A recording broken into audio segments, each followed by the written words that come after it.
712-তে সিন্ধু জয় করেছে। তহকিকি হিন্দ কার লেখা? আল বিরুনির লেখা তহকিকি হিন্দ। বিক্রমশিলা বিশ্ববিদ্যালয় স্থাপন করেন ধর্মপাল। দাগ হুলিয়া ব্যবস্থার প্রবর্তন করেছে আলাউদ্দিন খুলজি। দিল্লিতে কে লোদি বংশের প্রতিষ্ঠা করে? বহুলুল লোদি লোদি বংশের প্রতিষ্ঠাতা।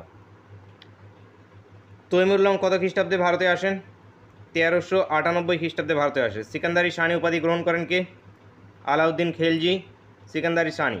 দ্বিতীয় আলেকজান্ডার নামে কে পরিচিত? আলাউদ্দিন খলজি দ্বিতীয় আলেকজান্ডার নামে পরিচিত। ভারতের তোতাপাখি বলে পরিচিত। আমির খুসরো ভারতের তোতাপাখি। কার সময় চিঙ্গিস খা ভারত আক্রমণ করে? ইলতুৎমিশের সময় চিঙ্গিস খা ভারত আক্রমণ করেছে।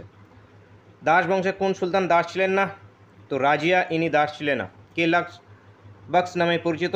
কুতুবুদ্দিন আইবক, ইনি লাক্স বক্স নামে পরিচিত। তালিকোট্টার যুদ্ধ কবে সংঘটিত হয়েছে? 1565-তে। কে রামমোহন রায়কে রাজা উপাধি দেয়? দ্বিতীয় আকবর। কোন মুঘল সম্রাট মহাবিদ্রোহে অংশ নেন? দ্বিতীয় বাহাদুর শাহ। নেক্সট চলো, তানসেনের প্রকৃত নাম রামতনু পান্ডে। কে আইনি আকবরী রচনা করেন? আবুল ফজল আইনি আকবরী রচনা করেছে। দিন ইলাহির প্রবর্তক কে? আকবর দিন ইলাহির প্রবর্তক। জিন্দাপীর নামে কে পরিচিত? ঔরঙ্গজেব জিন্দাপীর নামে পরিচিত। হুমায়ুন নামা কার রচনা? গুলবদন বেগমের হুমায়ুন নামা রচনা। কার রাজত্বকালে রামচরিত মানস রচিত হয়? আকবরের রাজত্বকালে রামচরিত মানস রচিত হয়েছে। তাজমহল কে নির্মাণ করে?